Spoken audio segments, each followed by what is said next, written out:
அனைவருக்கும் இனிய காலை வணக்கம். ஃப்ரெண்ட்ஸ், டிஎன்பிஎஸ்சி விட்டிருக்கிற தமிழ் தகுதி தேர்வுக்கான வினாத்தாள்களையும் டிஎன்பிஎஸ்சி விட்டிருக்கிற முந்தைய ஆண்டு வினாத்தாள்களையும் நம்ம தினமும் பார்த்துட்ருக்கோம். இன்றைக்கும் அதே மாதிரி தான் ஒரு தமிழ் தகுதி தேர்வு வினாத்தாளை எடுத்திருக்கோம். இந்த வினாத்தாளில் மொத்தம் 100 கேள்வி இருக்குது.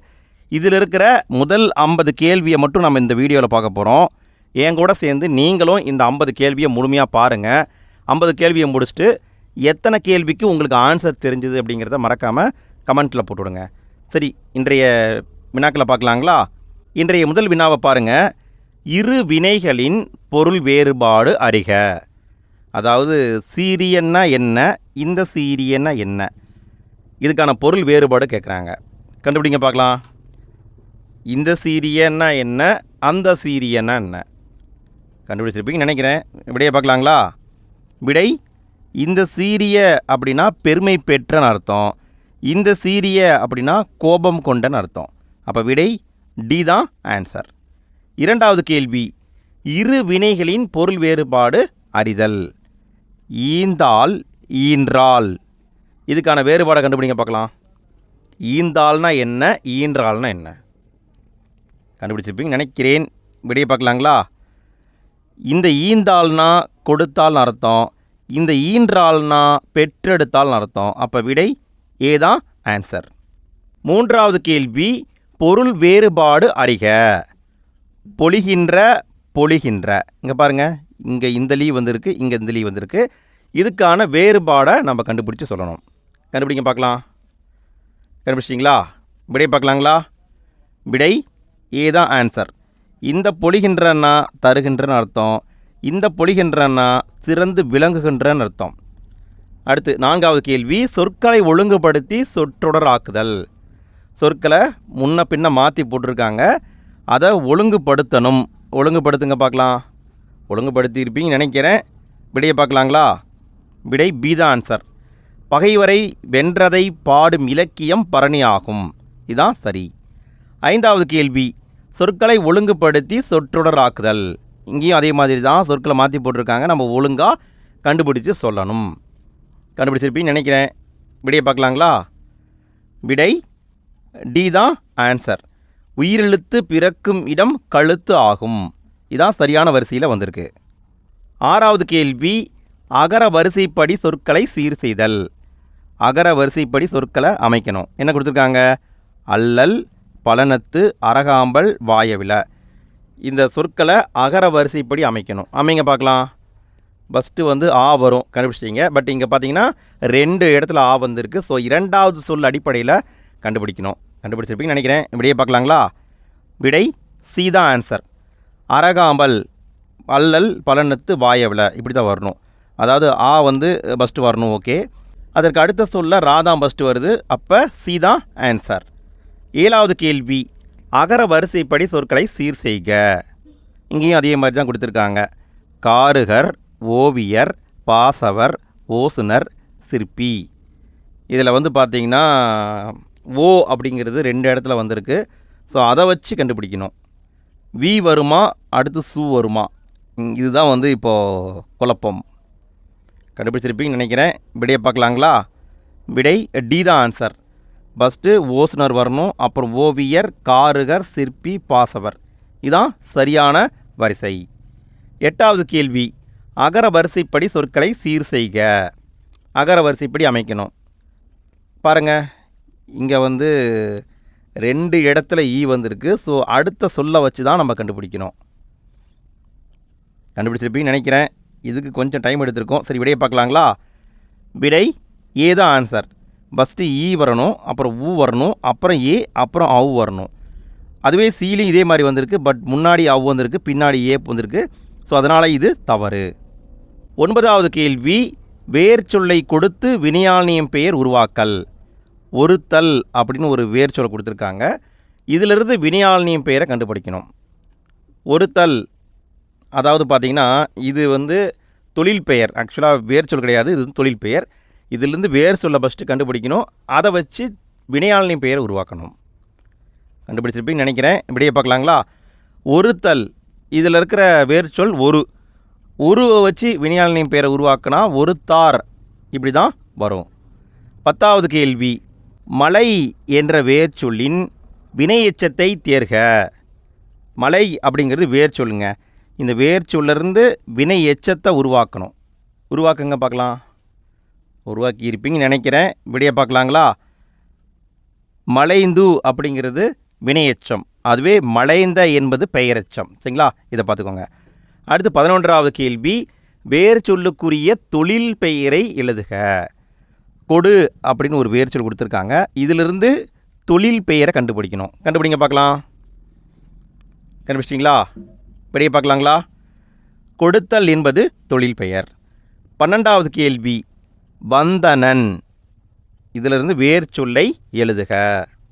வந்தனன், இதிலிருந்து வேர் சொல்லை கண்டுபிடிக்கணும். கண்டுபிடிச்சிட்டிங்களா?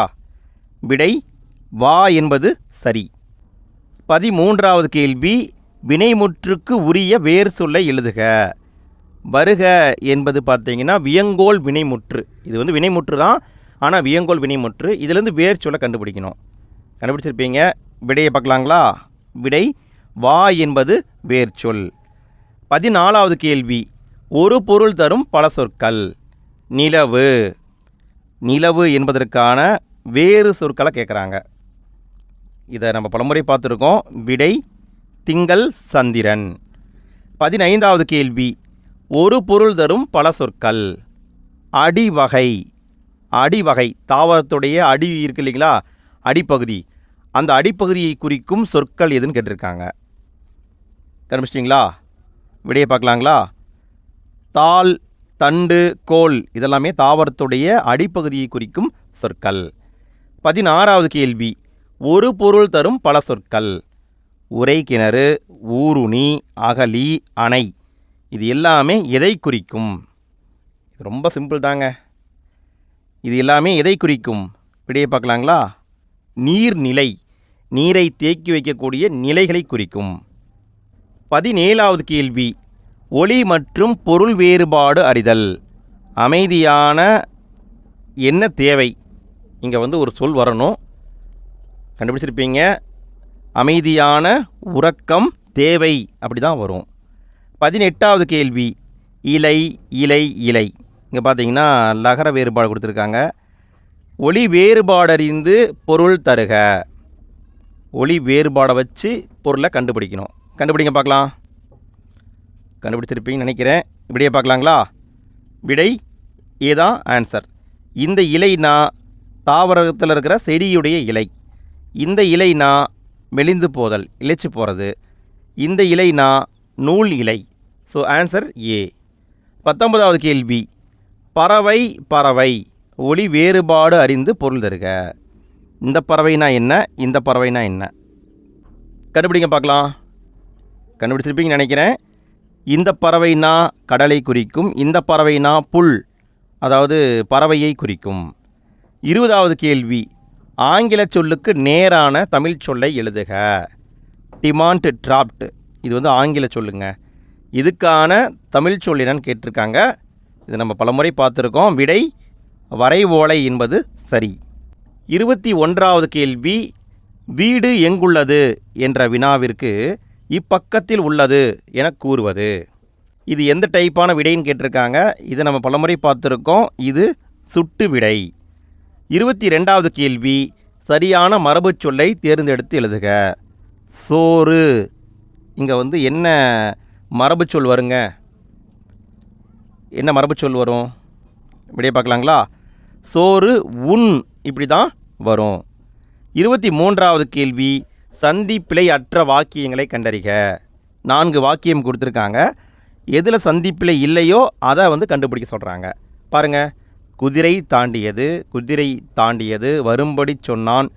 இங்கே வந்து இத்து, இச்சு வந்திருக்கு. எது சரின்னு கண்டுபிடிங்க பார்க்கலாம். விடையை கண்டுபிடிச்சிருப்பீங்கன்னு நினைக்கிறேன். விடையை பார்க்கலாங்களா? 2 மற்றும் 3 சரி. அதாவது குதிரை தாண்டியதுன்னு தான் வரணும், வரும்படி சொன்னான்னு தான் வரணும். தேவையில்லாமல் இச்சு, தேவையில்லாமல் இத்து வரக்கூடாது. சரிங்களா? ஸோ இதெல்லாம் தப்பு. 24வது கேள்வி, மரபு பிழைகள் ஏற்புடைய ஒளி மரபினை தேர்க. ஆடு. ஆடு எவ்வாறு சத்தமிடும் கேட்டிருக்காங்க. இதை நம்ம பலமுறை பார்த்துருக்கோம். ஆடு கத்தும். 25வது கேள்வி, குலை வகை பொருந்தாத சொல்லை கண்டறிதல். அதாவது கீழே பார்த்தீங்கன்னா 4 சொல் கொடுத்துருக்காங்க. இதில் ஏதோ ஒன்று குலை வகையில் வரல, அது என்னங்கிறத கண்டுபிடிக்கணும். கொத்து, தாறு, அலகு, அழியல். எது குலை வகை இல்லை? கண்டுபிடிச்சிருப்பீங்கன்னு நினைக்கிறேன். விடை அழியல் என்பது தவறு. அழியல் என்பது காய் வகையில் வரும், மற்ற எல்லாமே குலை வகையில் வரும். 26வது கேள்வி, பொருந்தா சொல்லை கண்டறிக. நீர்நிலை பெயர் அல்லாதது. கீழே இருக்கிற 4 சொல்லில் எது நீர்நிலை பெயர் இல்லைன்னு கேட்டிருக்காங்க. பாருங்கள், இளஞ்சி, கூவல், கேணி, கோட்டி. எது நீர்நிலையை குறிக்காது? கண்டுபிடிச்சிருப்பீங்கன்னு நினைக்கிறேன். விடை கோட்டி என்பது வராது. 27வது கேள்வி, பொருந்தா சொல்லை கண்டறிக. கீழே 4 ஆப்ஷன் கொடுத்துருக்காங்க. இதில் எது பொருந்தாது அதை கண்டுபிடிக்கணும். கண்டுபிடிங்க பார்க்கலாம். அதாவது எது எதுக்கு பயன்படுது அப்படிங்கிறத வச்சு கேட்டிருக்காங்க போல இருக்கு. கண்டுபிடிச்சிருப்பீங்கன்னு நினைக்கிறேன். விடை ஆடு, வண்டி என்பது பொருந்தாது. அதாவது பசு பால் தரும், காளை வண்டி இழுக்க உதவும், எருது உழவு செய்ய உதவும், ஆடு வண்டி இழுக்கெல்லாம் உதவாது. ஸோ டி தவறு. 28வது கேள்வி, எதிர்ச்சொல்லை எடுத்தெழுதுதல். இடும்பை, இதுக்கான எதிர்ச்சொல் என்னன்னு கேட்டிருக்காங்க. இடும்பை. விடையை பார்க்கலாங்களா? இன்பம் என்பது சரி. இடும்பைனா துன்பம்னு அர்த்தம். பட் இவங்க என்ன கேட்டிருக்காங்க? எதிர்ச்சொல் கேட்டிருக்காங்க. ஸோ விடை இன்பம். 29வது கேள்வி, எதிர்ச்சொல்லை எடுத்தெழுதுதல். அணுகு, இதுக்கான எதிர்ச்சொல் கேட்டிருக்காங்க. அணுகு, இது நம்ம பலமுறை பார்த்துருக்கோம். விடை விலகு என்பது சரி. 30வது கேள்வி, பிரித்தெழுதுதல். நீர் உலையில் என்னும் சொல்லை பிரித்து எழுத கிடைப்பது. நீர் உலையில் இந்த சொல்லை பிரித்து எழுதணும். பிரித்து எழுதுங்க பார்க்கலாம். பிரித்து எழுதிருப்பீங்கன்னு நினைக்கிறேன். விடை நீர் கூட்டல் உலையில் என்பது சரி. 31வது கேள்வி, செயல் கூட்டல் இலக்க என்பதனை சேர்த்து எழுத கிடைக்கும் சொல். இதை சேர்த்து எழுதணும். ஈஸி தான், கண்டுபிடிச்சிருப்பீங்க. விடை செயலிலக்க என்பது சரி. 32வது கேள்வி, சரியான விடையை தேர்க. இங்கே எப்படி கொடுத்துருக்காங்கன்னா, அவங்களே சொற்களை சேர்த்து எழுதியிருக்காங்க. அதில் எது சரியாக வந்திருக்குன்னு கேட்குறாங்க. ஏதோ ஒன்று தான் சரியாக இருக்குது, அது என்னங்கிறத கண்டுபிடிக்கணும். கண்டுபிடிச்சிருப்பீங்கன்னு நினைக்கிறேன். விடை பி தான் ஆன்சர். பண் கூட்டல் அலகு பன்னழகு, விண் கூட்டல் அலகு விண்ணழகுன்னு வந்திருக்கணும். விண் கூட்டல் உண்டுன்னா விண்ணுண்டுன்னு வந்திருக்கணும். விண்ணூண்டுன்னு வந்திருக்கு, தப்பு. நூல் கூட்டல் அகம்னா நூலகம்னு வந்திருக்கணும். நூற்பகம்னு வந்திருக்கு. ஸோ மற்றதில் தவறு இருக்குது. 33வது கேள்வி, பிரித்து எழுதுதல். பெருங்கடல் என்னும் சொல்லை பிரித்து எழுத கிடைப்பது. பெருங்கடல், இதை பிரித்து எழுதுங்க பார்க்கலாம். இதை நம்ம பலமுறை பார்த்துருக்கோம். விடை பெருமை கூட்டல் கடல். 34வது கேள்வி, முத்தமிழ் பொருந்தா சொல்லை கண்டறிதல். முத்தமிழ் அப்படின்னு கொடுத்துருக்காங்க. கீழே 4 ஆப்ஷன் கொடுத்துருக்காங்க. இந்த முத்தமிழில் வராதது ஒன்று இருக்குது, அது என்னங்கிறத கண்டுபிடிக்கணும். இது ஈஸி தான், கண்டுபிடிச்சிருப்பீங்க. இயல் தமிழ், இசைத்தமிழ், நாடகத்தமிழ், இந்த 3ம் முத்தமிழில் வரும். வளர்த்தமிழ் முத்தமிழில் வராது.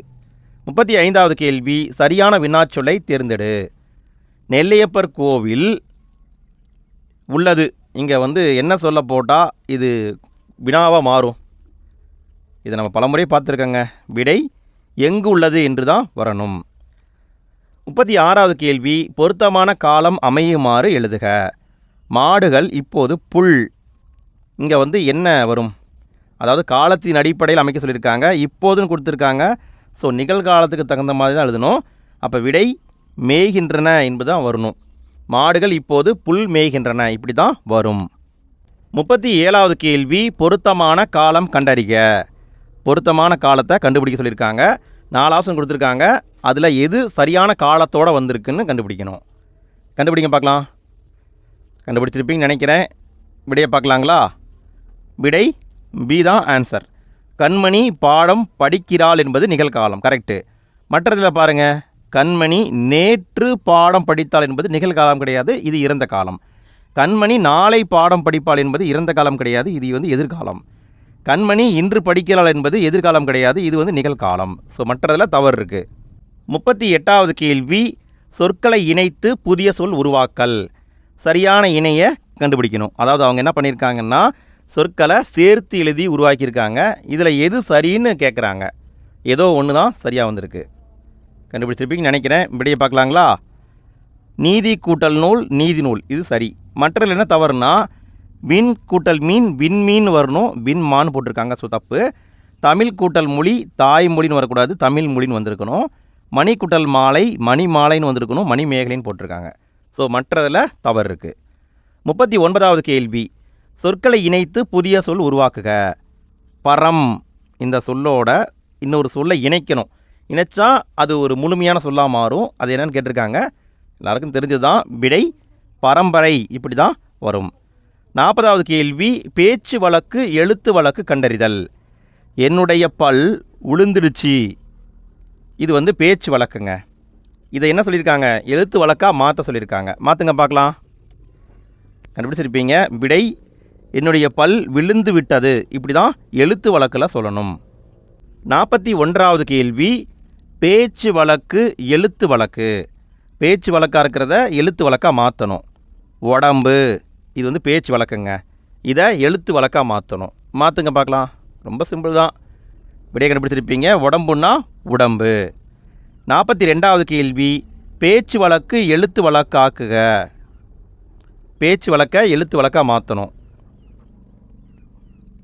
என்ன கொடுத்துருக்காங்க?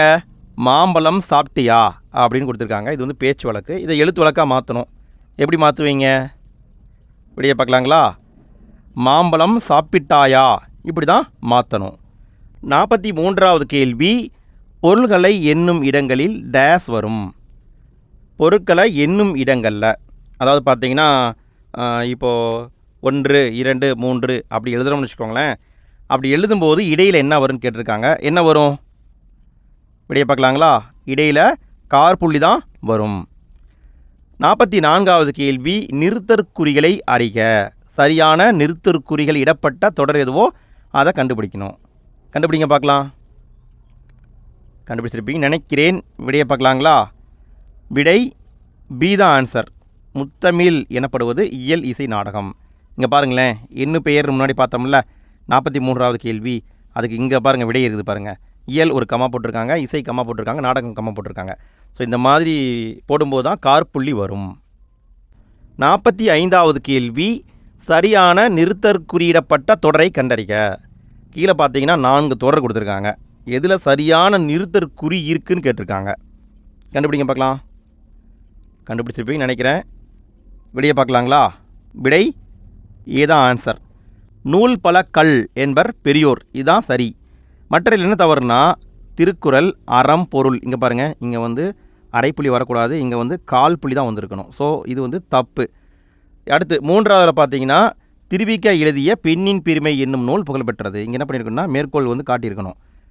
4வது என்ன தவறுனா நூலகத்தின் பயன் அறிவோம்னு சொல்லிட்டு இங்கே பாருங்கள், அதாவது முக்கால் புள்ளி மாதிரி வச்சுருக்காங்க. ஸோ இது தவறு.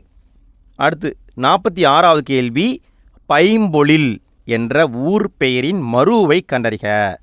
பைம்பொழில்னு முற்காலத்தில் அழைக்கப்பட்டு இருந்திருக்கு. ஆனால் இப்போ பார்த்திங்கன்னா அந்த ஊருக்கு வேறு பேர். அந்த பேர் என்னன்னு கேட்குறாங்க. இது மருவு சொல்லுங்க. விடையை பார்க்கலாங்களா? பம்புலி அப்படின்னு சொல்கிறாங்க. பம்புலி அப்படின்னா பைம்பொழில்னு அர்த்தம், சரிங்களா? இப்போ பம்புலின்னு சொல்கிறாங்க, முற்காலத்தில் பைம்பொழில்னு அர்த்தம். 47வது கேள்வி, ஊர் பெயர்களின் மருவை எழுதுக. பூவிருந்த வள்ளி, இது பார்த்திங்கன்னா முற்காலத்தில் இருந்த பேர். இப்போ நம்ம என்ன சொல்கிறோம்? இப்போ பூந்தமல்லின்னு சொல்கிறோம். 48வது கேள்வி, பிறமொழி சொற்களுக்கு இணையான தமிழ் சொற்களை கண்டறிதல். பொறுத்த சொல்லியிருக்காங்க. Cheque, demand draft, digital, debit card. இதை திரும்ப திரும்ப கேட்டுகிட்டே இருக்காங்க. ஈஸியாக கண்டுபிடிச்சிருப்பீங்க. விடையை பார்க்கலாங்களா? செக், இது தெரிஞ்சிருந்தால் கூட ஆன்சர் போட்டிருக்கலாம். இங்கே பாருங்களேன், விடை சி தான்.